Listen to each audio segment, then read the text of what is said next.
I wrote a book about 25 years ago on depression, and the most recent version of that has just been published. If I connect my technology here, you might get some help with this.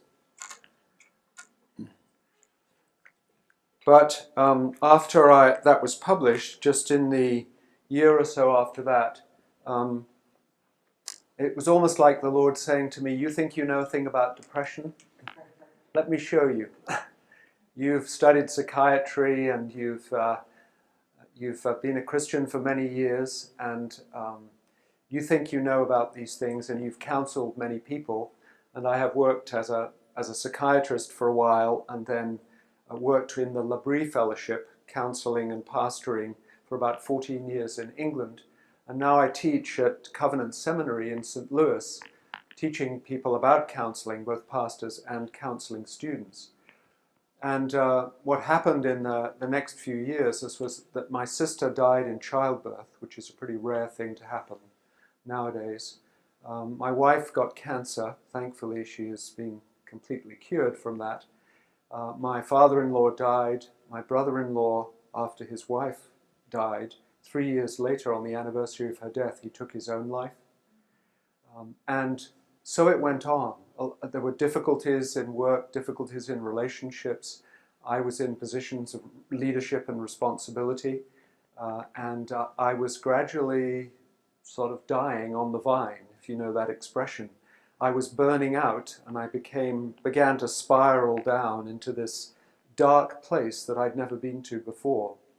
And it was a frightening place. And I began to understand subjectively what I had been talking about and reading about and writing about. So I share with you both sort of knowledge that I've learned over the years in counseling and pastoring, but also somewhat in my own experience. Thankfully, I didn't stay there very long, but I have a lot more empathy now for people who do go down into this place of darkness. And of course, depression has a huge cost in terms of lost hours at work, of marriage breakdown, on physical health. There are all sorts of repercussions from serious depression. And the question comes for us, of course, is depression sickness or sin? One quite well-known counselor has said depression, well, quite a lot of counselors now say, and psychiatrists would say, depression is a mental illness that needs treatment. Others, a Christian counselor says depression is a sin. You just need to repent and get your life together and pray more and have more faith, and you will get over it. Others have said depression is a result of a failure of self-control and self-discipline. Now, as you look at these, you can see there is some element of truth in all of them, but none of them are a good enough explanation purely on their own. So my first point in all this is that depression is complicated.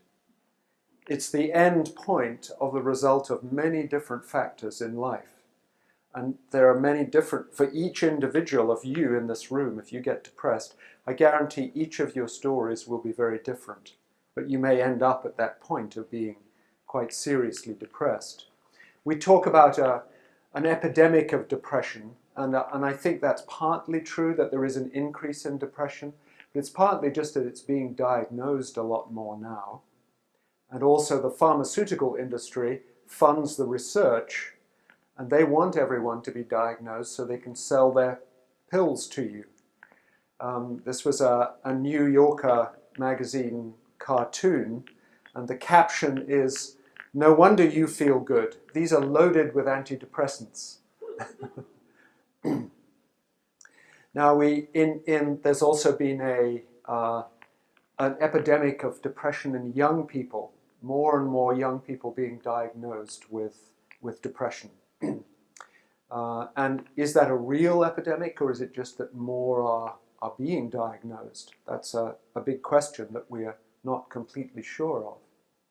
But I think it's really helpful to think about in our emotions and our depression. When we think about depression, we're talking about anything from just feeling blue, feeling a bit down, feeling a bit low at one end of the spectrum, And mild depression, sadness, discouragement, grief, frustration, all of these can be on that spectrum. And then you go deeper down into depression, and you have what we call severe depression, verging into what we call clinical or major depression in the psychiatric medical world. And this is much more severe, and I think it's important to understand the signs of severe depression, but and to understand why some people are more vulnerable to it than others, some are more predisposed, so that we can understand where we are on the spectrum. When we get blue and down and depressed, not all depression is severe, serious depression. But when it is really severe, it is something that people who've been in it describe like this. It's an interior pain that's all but indescribable. That's William Styron in Darkness Visible. It's a veritable howling tempest of the brain. It's like something gets hold of you. When I was just more recently again, when I was going through a particularly stressful period of time and I was very anxious about something, I could feel myself slipping down. I said to my wife, I feel like a ship going down, sinking in the ocean. I'm losing a grip on my mind. Something is grabbing my emotions, and I can't control my anxiety and my sense of sadness, and I would cry very easily. Thankfully, again, I didn't slip too far into that whirlpool of depression, but it felt pretty nasty as I was slipping down.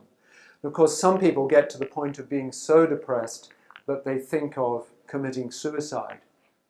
The pain grew and grew, and I began to experience suicidal thoughts. I realized that life for me was at a desperate impasse. I thought of the garage as a place where I might sit in the car and inhale carbon monoxide. I'd look at the rafters in the attic and think of them as places where I might hang myself. I looked at sharp objects as being implements for my wrist. That's the really serious end of the depressive scale, and I'll come back to suicide a little later on. Those of us who are in the clinical world, tend to have some signs that we look for when we're diagnosing serious, what we call clinical depression. When you know that you as a pastor need to refer to someone who has more experience in counseling and maybe giving medication. And the signs are these: a depressed mood and or loss of pleasure. So they may not actually say they feel depressed for at least 2 weeks. So it's not just a day or two or a day here and there, but this must be at least 2 weeks and almost every day. This is somewhat arbitrary, but it's a helpful gives you a sense of the important signs. And at least four of the following: appetite and weight disturbance, so people may lose their desire to eat as much. Sleep disturbance, they may wake very early in the morning at 3 and can't get back to sleep. Or for younger people especially, they may sleep on through the day and not want to. They may sleep on till noon. It's just an exaggeration of the normal for that age group. Fatigue, loss of energy, just sitting in a chair, watching TV, unable to concentrate, not interested in doing anything else. And some people, though, become very anxious when they are depressed, and they become restless and agitated. So that might be another way in which it presents itself. And people may feel inappropriate guilt. They feel guilty about something that really where they have not really done anything wrong. I had one man in his late 60s who had a stroke, and then he got depressed. And when he was depressed, he was a doctor. He began to ruminate, to think all the time about a patient that he felt he had treated badly 30 years ago. And he couldn't get this out of his mind. But of course, you may get depressed when you really have done things wrong. And it might be guilt might be a cause of depression. And when we're depressed, often we find it hard to make decisions. We can't concentrate very well. Our thinking feels very sort of sticky and heavy. And sometimes then we become suicidal. And if the depression gets really bad, then you may believe that you have cancer when you don't. Or I had one patient who believed that she was giving off a terrible smell that other people could smell, but nobody else could smell it. It was a delusional idea. Others who believe they're being followed by the KGB or the CIA, paranoid ideas. And for Christians who get depressed, there's often this additional element that prayer seems to be useless. And reading the Bible just doesn't make any sense. And they feel like their prayers get no further than the ceiling. So eventually they give up and don't bother anymore. God seems so far away. Now, it's important to understand when you talk to someone and you listen to their story, you need to listen why and what might be the reasons, and what is it that they're talking about, to be able to evaluate how serious this depression is. And in one study that was done, people were prescribed, 43% were prescribed antidepressants, but had no psychiatric diagnosis or any mental health care beyond the prescription of drugs.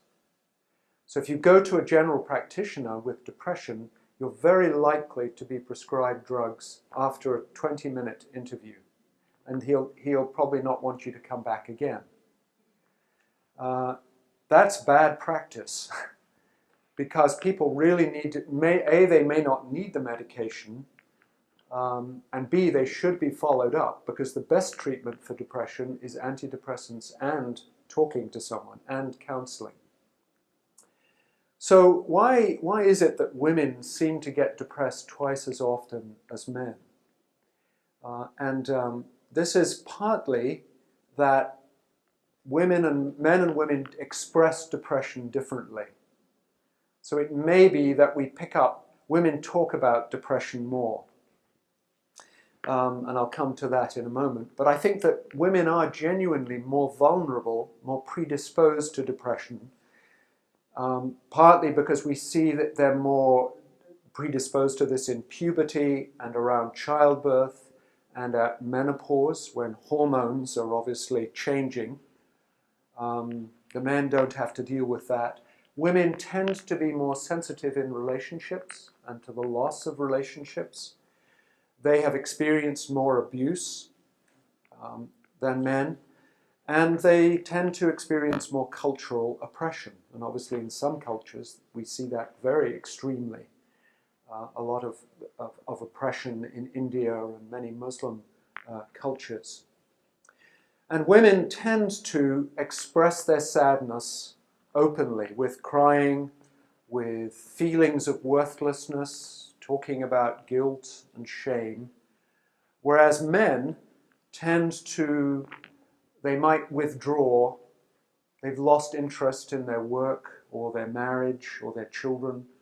They're often more irritable and angry. They're often harshly self-critical. They may have problems at their work. They may have physical problems of illness. But they don't talk and say, I am depressed, or often they're not very well, not perhaps as in touch with their feelings. So it's not so obvious that they are struggling with depression. And they're more ashamed of it, because men shouldn't be depressed. Men shouldn't cry in most cultures. So men tend to, how do they deal with depression? They work harder. At least they try to, or they turn to alcohol for self-medication, or drugs, or sex, or affairs, or suicide. And men successfully commit suicide 4 times as often as women. There are a lot more men in jail than women. There are more women in psychiatric hospitals than men. It all sort of adds up to the ways we express it. Whereas women will more often, not always, because still there is shame in some cultures, they will talk, they will have friends, a circle of friends, they're not so isolated. they may be more willing to go to a counselor or a doctor if they are available. So let's go back then to this idea of the mood spectrum, but here we have to add in the other end of the mood spectrum, because you know we talk about bipolar disorder or manic depression is the old name for that, that some people both experience the downside when everything is slowed up and depressed and low, but they may also have a predisposition to everything being speeded up. So some of you, I'm sure, have seen people with mania, and there are some people who are just very enthusiastic people, excitable people. That's not mania, that's just their personality, but they may be very exuberant people, that's temperament. But that merges into a disorder that we call mania, and then you have the normal range of happiness and sadness, and then the other end, you have severe depression. And some people can go from one to the other, and those are the swings, the roller coaster swings of bipolar disorder. Some people get repetitive severe depressions and have a little touch of mania now and again. Some people only get mania and don't get very depressed. So there are lots of variations of this. And the depressive side is sort of what I've described already of a hopelessness and despair. And in the middle you may have grief, frustration, disappointment, discouragement. So not all depression is depression with a big D. It doesn't need antidepressants. It's only the very serious depression that may really benefit from antidepressants. And in the manic end, you have when people are talking a lot, they're not sleeping, they're giving out money in the streets. I had one patient who was doing that. They may go and use their credit card to get into huge debt. They may be sexually promiscuous. They may have, as a Christian who is manic, they may have special words from the Lord and prophecies for the church and feel they have a gift of healing. They often feel very powerful and very happy, and they feel they're being very creative. And so they don't really want to be treated because they feel like God and all their problems are over. So it's quite difficult when you have someone like that. Now, if we think then, so we've been talking about this severe depression. If you think of the way the Bible talks about depression, because obviously there are characters in Scripture who were affected by their circumstances very severely. And just a few of them to mention here. Remember Jeremiah in Lamentations, who talks about God making him walk in darkness. My soul is downcast within me. Or in Psalm 13, how long must I wrestle with my thoughts, and every day, day after day, have sorrow in my heart. Or Psalm 22, which is obviously a prophetic psalm, but this was the psalmist's experience of God forsaking him. My tears have been my food day and night. And then Psalm 88 is the one psalm that ends in complete darkness. All the others come through to a place of trust again. But here, and we don't know how long it takes the psalmist to get through to a place of trust. Now, I'm not saying that all these people had clinical, severe depression, but they had something pretty close to it. They had an episode in their life when things were pretty dark. If you think of Job in chapter 30, and now my soul is poured out within me. Days of affliction have taken hold of me. The night racks my bones, and the pain that gnaws me takes no rest. You have turned cruel to me. With the might of your hand you persecute me. When I hoped for good, evil came, and when I waited for light, darkness came. My inward parts are in turmoil and never still. That's a pretty good description of what we've been describing, isn't it? And now we know the reasons for Job's depression, incredible grief and sadness, and maybe we will get in question time perhaps to talk about the difference between grief and depression. And then if you go on and think about, so Job's experience was the loss of his family, his farm, his wealth. Think of Elijah, and he was exhausted after his encounter with the prophets of Baal. And then he comes down, and then he has Jezebel's death threat, and he runs as fast as he can, hundreds of miles out into the desert, and asks God, essentially says to God, I want to die, I've had enough. Just as Moses gets to the point of saying, when he is caught between the anger of God and the frustration and anger of the people in the desert, Moses says, Lord, I've had enough. If this is the way life is going to be, take my life. And the same with Jonah. He's so angry that God doesn't come through and judge Nineveh in the way that he had said it was going to happen. And God forgives, God has grace, and Jonah doesn't like this God, and so he says, I don't want to be on this mission, God. Take my life. I'd rather be dead. Now, I don't think these people were clinically depressed, but they had that sort of impulsive feeling that can happen to all of us when we want to escape from a difficult situation. And some people genuinely do take their lives impulsively when they want to get out of a really difficult situation. And we think historically of men of God and other non-Christians who have experienced depression. Martin Luther struggled with it and wrote quite vividly about it. William Cowper, the great English hymn writer, we still sing some of his hymns. He went through some very severe times. In his teenage years, he tried to commit suicide several times. And the last 7 years of his life, he was pretty severely depressed. Charles Spurgeon, the great preacher, Abraham Lincoln, I'll come back to him in a while, and Winston Churchill talked about his depression as his black dog that followed him around and occasionally would take over. And there are plenty of women too in history. Christina Rossetti, Emily Dickinson, some other well-known film stars and singers and writers, Judy Garland, Gwyneth Paltrow, Amy Tan, and J.K. Rowling, the Harry Potter author. They all speak or have written openly about times of severe depression. And then, of course, Abraham Lincoln. And just recently with the... How many of you have seen the film of Lincoln, the recent one? Just a few of you. I would strongly urge you to see it. It is a magnificent film. And I would encourage you to read the history of the American Civil War a little bit before you go, because it's quite dense with content. But it gives you a real feel of Lincoln and his melancholy disposition. And it only shows about 6 or 7 years, the last 6 or 7 years of his life.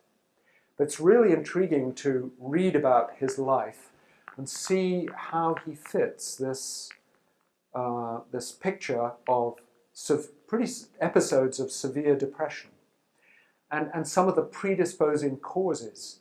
His mother so there are genetic influence. His mother was a woman who suffered from pervasive sadness, and she died when he was age 9.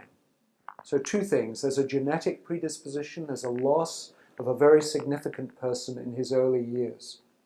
His brother died in infancy, and then his only sister, who he was very fond of, who was a bit older than him, died when she was 20 after giving birth to a stillborn child. And then at the age of 26, he had his first episode of severe depression. And this was related particularly to a good friend of his, a woman that people speculate about how close he was to her. And nobody's quite sure, but he used to visit her every day when she was sick. So it must have been pretty close. And she eventually died. And then soon after that, there was really terrible weather. And it's interesting that the historians comment that Lincoln was very sensitive to the weather, as some people are. And there were extreme cold and wet winters at this particular time. So he and the people around him said, this guy is crazy. His friends locked him up in his room because they were so afraid that he would kill himself. So he was in serious depression. His second episode, and by the way, severe depression commonly occurs in the 20s, between 20 and 30, the first episode. It can occur younger, but this is pretty common. The second episode of his depression, when he was 31, was after he split up with his fiancée, who he later did marry, Mary Todd, and he also had an incredibly heavy workload. He had trained himself to be a lawyer with not even going to school. He homeschooled himself. He was so brilliant. Became a lawyer at the age of 28 and then had a very heavy workload. And his best friend, John Speed, left at that time, and they broke up and had a sort of difficult relationship at that time. And again, there was another winter of terrible weather. And he sunk into this really severe, almost craziness of mind. But through it all, he sort of kept working. And then the third depression, it was almost like he had learned somehow to manage his own temperament and his own vulnerability as he matured as a person. Now, Lincoln was not, it seems, not a believer, and he became a freethinker. His parents came from a very narrow, strict Baptist sect, so he grew up with a sort of hyper-Calvinism, which he rejected. Later in his life, he came back to really what I would call liberal Presbyterianism. He used to go to church, he believed in God, but I don't think he was what we would call a true believer. And so he managed, he didn't get so severely depressed. He had a lot of marriage difficulties. His wife was a woman who suffered from rages. She could get very angry, and she was very up and down. And he was absent a lot. And when she got really angry at him, he would just withdraw and go quiet. And of course, that just polarized them and made them worse. He then got a seat in Congress, so he went to Washington and was away from home a lot. Then their son died at the age of 3. His father died, and he had a difficult relationship with his father, a distant relationship. So he didn't even go to his father's funeral. He didn't go to his father's bedside when he was dying. It shows you the distance there was from them. So here we have he lost of mother, difficult relationship with father, incredibly bright, sensitive young man, multiple losses in his life. And then, very unexpectedly, he was elected president of the United States. I mean, an incredible trajectory in his life. And then he went to war, and he took on, it's at this stage in his life that he found the cause and a real meaning for his life, which was to fight slavery. And I think that gave him a strength and a resilience that enabled him to ignore the depressions. He had a reason to live. And he fought slavery passionately, and he took the country to war over slavery, and a war that was horrible. His fellow countrymen were killing each other, and he had to go through the battlefields and see them lying there, carnage around him. And then during the war, his 11-year-old son died of an infectious disease. So the poor man, and you have these pictures of Lincoln just sort of, his head down, very severe look. He would sit for hours in this sort of withdrawn, depressed state of mind. And nobody would get through to him. He would just sit there until he came out of it. But I think you see in him someone who was incredibly resilient, who developed ways of dealing with his depression that, under the common grace of God, that somehow worked for him. And what was amazing was that he would talk about his depression. And I think that was a key. He would talk about it to people, and he wasn't ashamed of it, which is amazing if you think of politicians today. Secondly, he would write about it, write poetry, and his poetry was always very depressive. Thirdly, he would read a lot, Shakespeare, and you can imagine the plays that were his favorites, Hamlet, Macbeth, Richard III, all the depressive plays. and he read the book of Job. So that's a little about Lincoln, but he's a really interesting case study, and there is a book called Lincoln's Melancholy, which is, I have the author's name here, I'm trying to remember what it is now. Oh, I can get it if anyone wants it. Now, so depression is not something new. It's not something as if we've discovered it. Back in the 1600s, well, back throughout history, people have been writing about it. Richard Baxter, a pastor at that time, had a very sophisticated understanding of the interaction between biology and psychology and spiritual factors. He recognized that in severe depression there seemed to be some sort of biological factor. John Calhoun in the 1800s describes people with depression almost exactly as the way we would describe them today, and wrote this small book on the nature and signs of melancholy in the true Christian. So if we think it now in biblical categories, we use, in English anyway, we talk about the battle against the world and the flesh and the devil. Yeah? These are our main enemies, the sinful, broken world. The flesh, which means either our body or our inner psychological state, and the devil. I mean, so this is from a biblical perspective, we can say we live in a fallen world where we are all affected by Adam and Eve's sin. Things came into the world such as illness of body and brain, genetic disorders, so that things happen to you. Cancer may come to you, depression, schizophrenia may come to you through no fault of your own.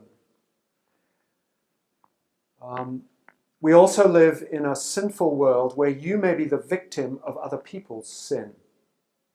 So your parents may abuse you. Your parents may be alcoholics. And this wounds you, it scars you, your psyche. They may get divorced and leave you when you are a young child. And then you have your own sin that may bring bad things to you. If you live a life of sexual addiction, that's going to change your brain. If you live a life of alcoholism, that's going to change your brain. And then we have our sinful reaction to other people's sin. When we think under the category of the flesh, we think of our sinful nature, our selfishness, our pride, our desire to be in control, our lack of trust, our tendency to idolatry. These are all the sort of the bent of our inner mind towards sin and self-centeredness. And then we also think of our biology. Our flesh can be the way in the Greek in the New Testament the word sarx is translated is either sinful nature or body. So your brain chemistry may go wrong. Your hormones may go wrong. And then you have the devil. And of course we have glimpses all through Scripture of Job in the invisible battle that he didn't know anything about. We have the devil described as someone who is a liar, a deceiver, an accuser, a destroyer. We're all involved in spiritual warfare. And part of that may be that the devil knows your point of weakness. If your vulnerability is anxiety or depression or sexual addiction, he will attack you at that point. Now, if we then move from the biblical categories to the secular, psychological, and medical categories, there are some parallels, but they're not exact parallels, but in the world of, we talk about the psychological and social and biological causes of depression. And just a few things that I'm going to go through quite fast in this. Some people are just temperamentally predisposed to be negative thinkers, to be what we call glass half empty people. If you read Winnie the Pooh, they are the Eeyores of this life. Some people are more perfectionist in their temperament and in their thinking patterns. And if you are a perfectionist, you tend to think in very all or nothing, black and white ways about the world. So if you fail at something, then you think, I should never do this again, I'm a hopeless failure. Or if you,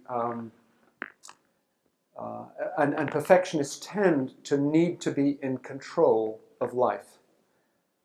Now, we're not in control all the time in our lives, and when we get out of control, we get anxious and we get depressed. So learning to live with uncertainty is a part of living in a fallen world, isn't it? And then some people are just temperamentally and genetically more prone to anxiety. I can see that in my children and my grandchildren. Some are just much more anxious than others.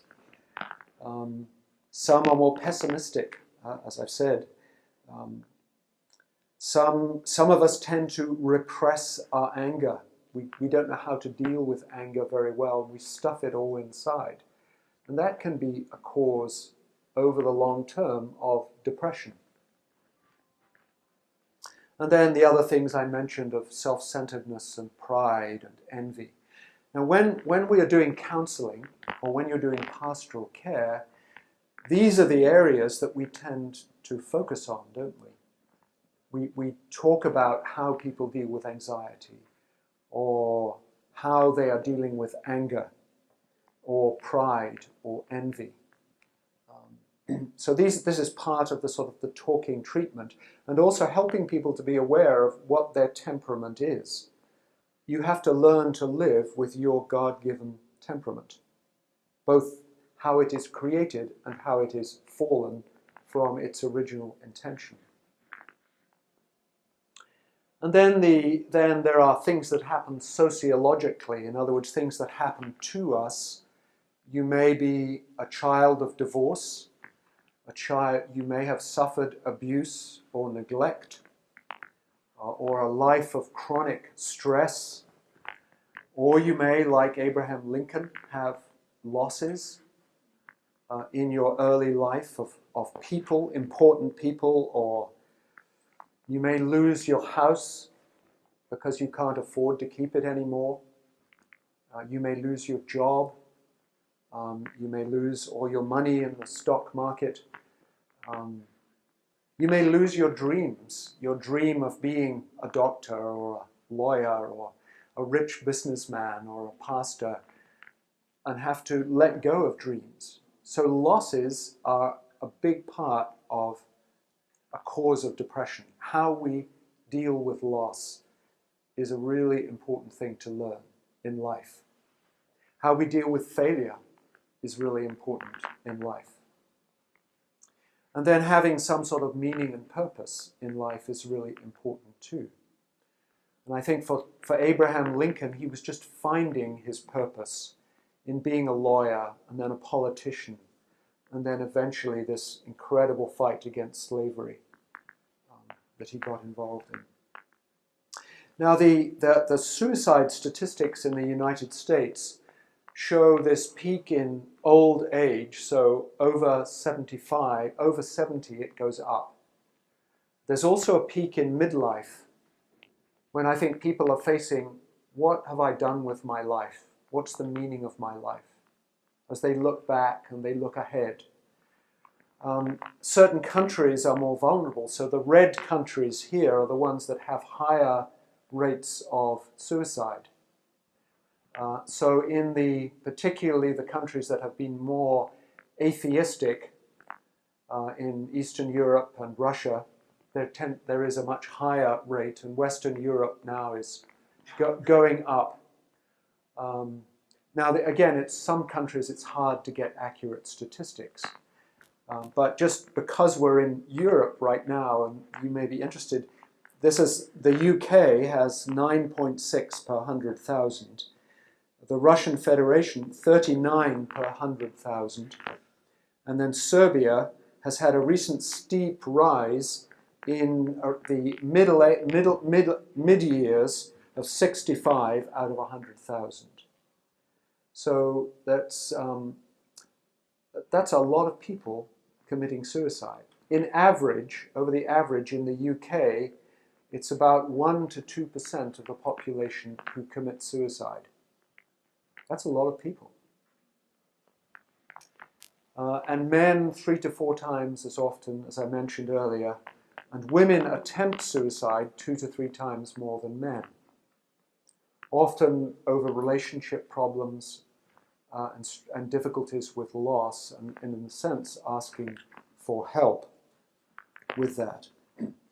Now, the rise in the elderly, if you think what's happening in the life of old people, they often are dealing with serious chronic physical illness. They often have severe or chronic pain. They have many losses. They're losing their friends. They're losing family. They're facing death themselves. And they're quite often socially isolated. So there's every reason for them to be more vulnerable at that age. And their brains are beginning biologically to begin to deteriorate. So the brains are more vulnerable. So what's important in all this is to recognize that even though bad things may happen to us, a lot of bad things happened to Abraham Lincoln and to some of these other Christian people that I've referred to, but somehow they managed through their perspective to deal with the depression. And the times when I've felt myself going down, I've had to say, I am vulnerable in this area. I need to take precautions. I need to do things that help me to increase my resistance, my resilience. And we'll come to those in a minute. But it's not so much what happens to us, but how we view what happens.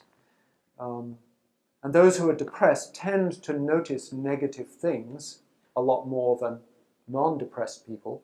So you have to learn to notice the positive things. That's part of the treatment, part of the therapy. And our view is affected by our genetic structure, our life experience, our maturity, our relationship with God. So your perspective, the glasses through which you see the world, are affected by all of these things. So just for a moment, let me say a little bit more about the biological, because time is going by fast here. There is a genetic predisposition to severe depression. So in identical twin, if you have an identical twin who has severe depression, you have a 50% likelihood of having depression yourself. It's much less if you don't have the same genetic structure.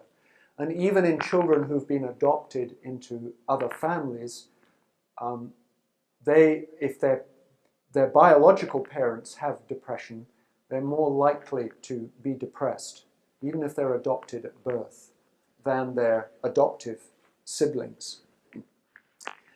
And we find that we don't fully understand the mechanism of depression, but it seems that there is a particular gene that is more prone to, if you have this particular gene, you're less resilient to stress. And you're more prone to have cortisol being pushed out into your body and your brain when you are under pressure.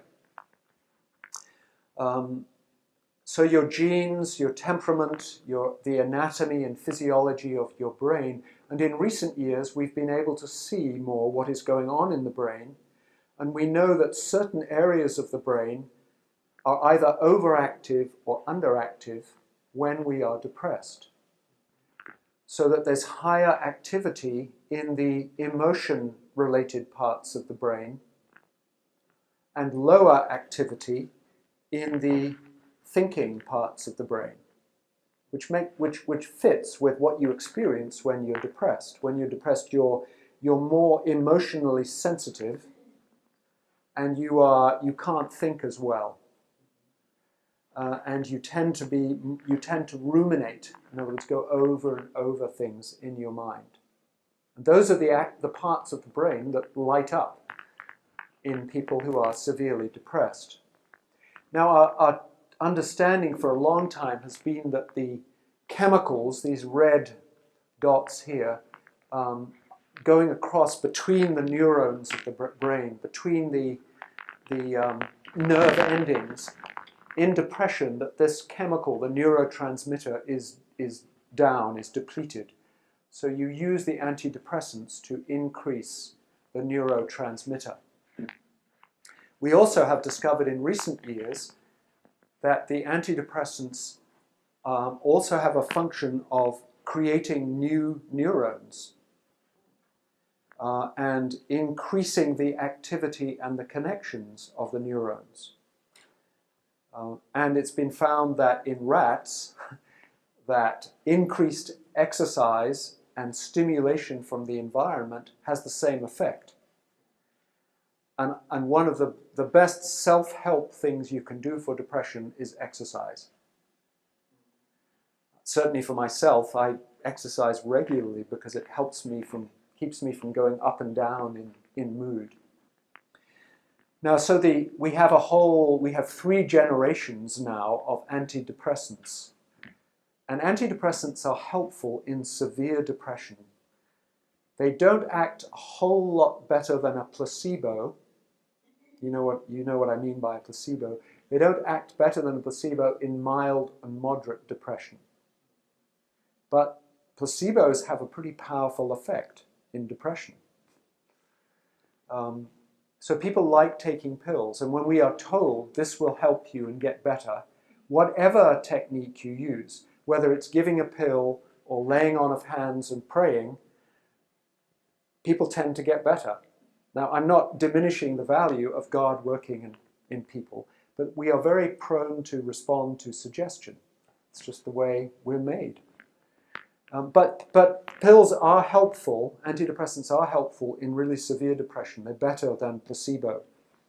And some people have created some humorous cartoons around this. So what I'm saying is they're most useful in severe depression, and combining them with counseling and psychotherapy is important. And there is a higher relapse rate, people going back into depression, if one or other is used alone. Now, I have a number of people who I know who have not been in really severe depression, but who have benefited from antidepressants. It's really helped them to get out of the vicious circle. So whether it's placebo effect or not, I'm not sure. Now, antidepressants do have side effects and withdrawal symptoms. So when you stop taking antidepressants, you have to come off them very slowly over weeks and months. And when you go on them, some people experience very severe, strange effects of being increased anxiety, strange sort of shocks in their head. A few people will experience this, and they may need to be changed to another antidepressant. So we juggle the dose and we juggle the antidepressant. And some people have just very severe effects. There's a drug called Paxil, which some people call Pax Hell, because it causes them to feel like they are in hell. And then there are what we call natural remedies, like St. John's wort, that you can buy in the chemist, the drugstore. That does help in mild depression. Some people have called it nature's Prozac. But you have to remember that it does have interaction with other medications, so you have to be careful with that. I am a strong believer in fish oil for anything that goes wrong with your body or your brain. So it certainly has been shown to help people in depression. And then there are other medications that I don't have time to stop on, that psychiatrists and doctors will use to help people in depression. And then we have electroconvulsive therapy, ECT, which is still used, and nobody knows quite how it works, and it sounds very primitive, but it is an effective treatment in somehow resetting the electrical conduction in the brain. And I can say more about that later if you want to. And other biological factors, you know that some people after childbirth will get, many people have just a short time of depression, some will go into quite severe depression, and some will have a very severe depression with hallucinations and delusions. And that seems to be related to hormonal changes. Some people get more depressed in the winter and do respond to light therapy, special lights. And then there is physical illness. If you have a problem with your thyroid gland, or after a stroke, quite a lot of people get depressed. Certain medications actually cause people to get depressed. So what I'm saying in all this, as I said at the beginning, it's complicated and there are many factors. And this sort of is a summary. And the more factors you have, the more likely you are to go into depression.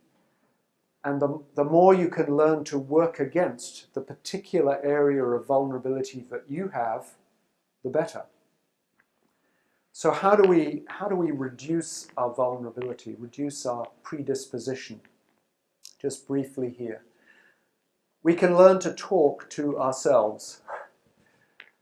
That may sound crazy, but you need to learn to say to yourself, as the psalmist did, why am I getting depressed? Why am I anxious? What's the reason? What can I do about it?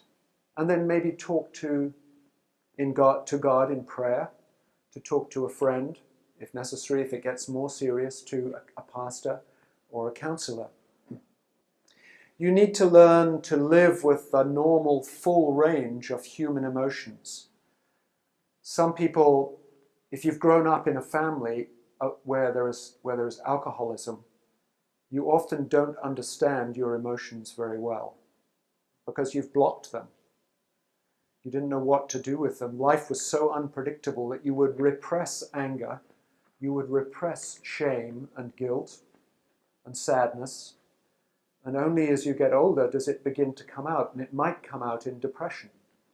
So you have to learn to name your emotions and understand them. And to understand and accept feelings of grief and sorrow. So to recognize that maybe there are things that have happened in my life where I have just shut off from grief. When my sister died and my brother-in-law died, and then we moved to America, I dealt with a lot of losses at once, and I never really had learned how to deal with grief until that time. And one day it just overwhelmed me completely, and I cried for a long time. And since that time, I have learned to cry more easily when I have lost people or things, and it has been felt much healthier for me. So learning to grieve. And then as I mentioned earlier, in counseling, we're sort of doing, and pastoring, we're sort of doing heart surgery. You're going into the person's psychological heart and you're helping them to look within and to look at their expectations and their griefs, their losses and their sin, and maybe the lies that they have come to believe about themselves. That I should never show emotion, or that I should always be in control, or I'm never good enough for God or for other people. Those are lies, and you have to make sure you define them and diagnose them as lies. So facing and dealing with a lot of these inner things, the ways that we try to dull pain in life, maybe with alcoholism or with sex, how the ways in which we are disappointed and bitter towards God, and how that has affected our choices in life. So there's healthy self-examination, and pastors and counselors can help people to do that. And this may lead you to a place where you need to come to repentance before God of your own sin, and also grief over the ways in which other people have sinned against you. You are not responsible for the way they sinned against you, but you are responsible for the way you respond to their sin. And then we need to learn to resist the devil, putting on the whole armor of God, countering the lies of the accuser with truth. We may need other people to specially pray with us when we feel particularly attacked by the evil one. We may need marriage counseling, family counseling.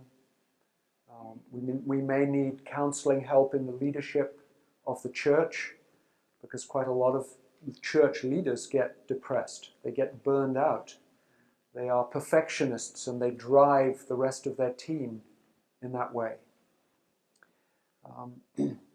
And then, as I mentioned, exercise I think is incredibly important.